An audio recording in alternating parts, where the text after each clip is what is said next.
In this video I'm going to talk about color spaces in Photoshop. So I have two images open here. This one, if I hover over the tab, if the tab is short, if you have a lot of documents open you can't read the whole tab, but you can hover over it and see the same information. And you'll see that it's an RGB image. In this one, I've made this one CMYK. So anytime you're preparing a project that's going to be sent to a commercial printer, you always want to make sure that all the images you're using, and that is using as in sending loose in a folder, or if you have them linked in InDesign, you always want to make sure that those are CMYK. So any other applications you can usually use RGB for. So a lot of times office printers, laser printers, even photo printers and large format inkjet printers will probably do a little bit better of a job with RGB. But you want to make sure everything is CMYK if you're sending it to a commercial printer. Also, anything that's only going to be seen on a screen should be in RGB. Because RGB is the color system of light and monitors display light, you want to make sure your images are in RGB for the best results on screen. So anything that's on web, ebooks, that kind of thing should be in RGB. If you're just preparing documents that will be maybe made into PDFs but usually just seen on screen, RGB is fine. Same with if it's something that, say, your company is just going to send around in-house or email out, RGB is fine for that as well. So CMYK is really critical if you're sending it to be commercially printed, but otherwise RGB should be fine or better. So most of the time, photos that you take are going to be RGB off the camera. There's a few cameras I think you can change that, but it's actually a bad idea because photos capture light. So you want to just leave it in RGB, and especially if you shoot in RAW, then you can make all the careful adjustments that you need. However, if you're making a print document or anything that has to be CMYK, you're going to want to make sure that you change all of these from RGB to CMYK.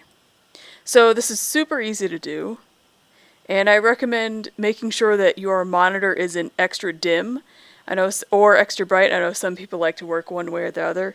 So adjust your monitor's brightness so that it's sort of right in the middle. And then all you need to do is go to Image, Mode, and then here are your color options. So I'll talk about grayscale and a true black and white image and the best way to do that in a different video. So we'll come back to that one. But here is your RGB and CMYK. So all I have to do is change to CMYK, and that's done for you. So I'm going to undo that because I want to show you an error message that you might get and what to do about it. So if this is a layered document and you're going to end up linking this into something that's going to be commercially printed, which means it has to be CMYK, it's going to ask you if you want to flatten it. So the workflow that I use that has served me pretty well is keeping my RGB files that might have all sorts of edits. So I might be using the clone stamp or the healing brush, things like that. It might have some masking in there. So I keep those as PSD documents, and then I save the ones that I'm going to print or put in my print file as CMYK color space, usually TIFFs, sometimes JPEGs. It really depends what I'm doing. So anytime I see a PSD, I know that this is my working file. It's got all the layers, it's got all that good stuff, and it's RGB.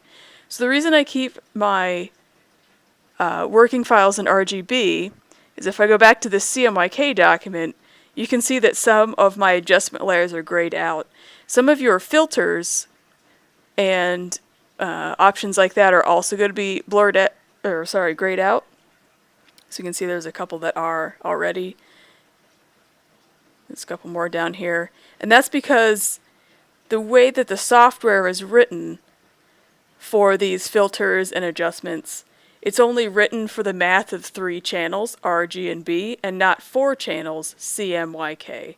So it all has to do with the coding and the math of this, and that's why you can't use some of these options on a CMYK image.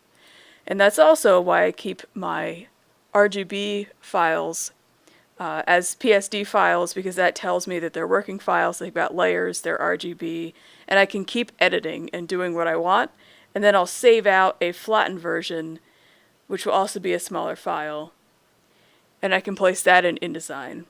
So you also don't, if you have a large document in InDesign, or large as in not necessarily the size of the page, but the number of pages, if you repeatedly place huge layered PSD files in there, it will start to slow your computer down eventually. So I'm going to put an adjustment layer on this image so you can see that error message when it comes up. So I'm just going to do a quick selective color. Add some yellow in here. But I kind of like orange better. Okay, so I got my adjustment layer here, and it's affecting the color of the sky. So let's say that I'm happy with this, and I want to save it into my workflow. So this started out as a JPEG, so I'm going to save this as a Photoshop file, which will be .psd. And I'm going to save that with layers. So I know, because I'm saving this as PSD in my workflow, that means to me that this is an RGB image and it's a working file. So I also want to save out a version for placing in InDesign in my commercial print intended file. So I'm going to do save as again, and I'm going to choose TIFF. TIFFs are nice because you can have layers, although I am going to uncheck this. And I can also choose not to compress it at all. So JPEGs are compressed images, and technically that means they lose a little bit of quality.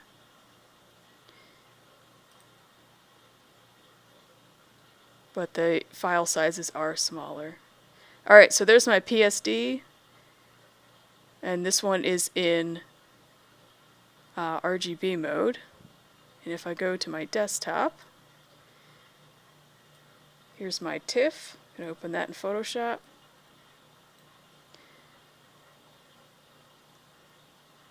So you can see this is an RGB, but it has been flattened. So I wanted to show you this exactly step by step so you can see all the things I'm doing at once. So I've got my layered working file, and then I saved out my TIFF. So this one I can make CMYK and then save that. So of course there is a quicker way to do this, which I'll show you now. So I'm going to close this image, and I'm going to do all of those steps of the workflow at once. So I'm going to go back to my original PSD document. So I've got an adjustment layer here. I could have all sorts of edits. This is RGB. So if I first change the color to CMYK, I'll get a pop-up box that said it can affect the appearance of layers, and ask me if I want to flatten them. I have personally never really had a problem with not flattening, but because I want to save this file out to be printed, I'm going to click flatten. And you may have noticed that there's a little bit of brightness thrown away from this image. I kind of hoped it would be a bit more. So Photoshop is trying to show us what areas of the image are going to be a bit dulled down by the print process. And that's usually going to happen because you just can't get the brightness with ink or toner that you can with light. So it's inevitable, and you should always print a proof. This one actually wasn't too bad. If I wanted to tweak it more, I could do an adjustment layer and then try to bring some of that back and then flatten it in CMYK, but you always want to take a careful look at it. In this case, I'm alright with it. I don't feel like I need to pump any of the colors up or anything. So then I'll just go ahead and do my save as. I'm going to make it a TIFF. And I'm not going to compress it, it's not that big of an image. And then we can see here that it's CMYK. So those are the two things that will get you from your raw image to your commercial print ready image. The changing of the color mode, making sure that you handle flattening layers correctly, and being careful about your file size. So I recommend coming up with a workflow that you'll stick with. For me, that's PSDs are being my full-size working layered editable files that are still in RGB, and my TIFFs are going to be flattened CMYK documents, so I'm ready to go. In other videos, I'm going to talk about this same issue in Illustrator, and we'll also look at InDesign, and then we'll come back to Photoshop, where I'll talk about the best way to make a true grayscale image, or just black and white, if that's what you're after.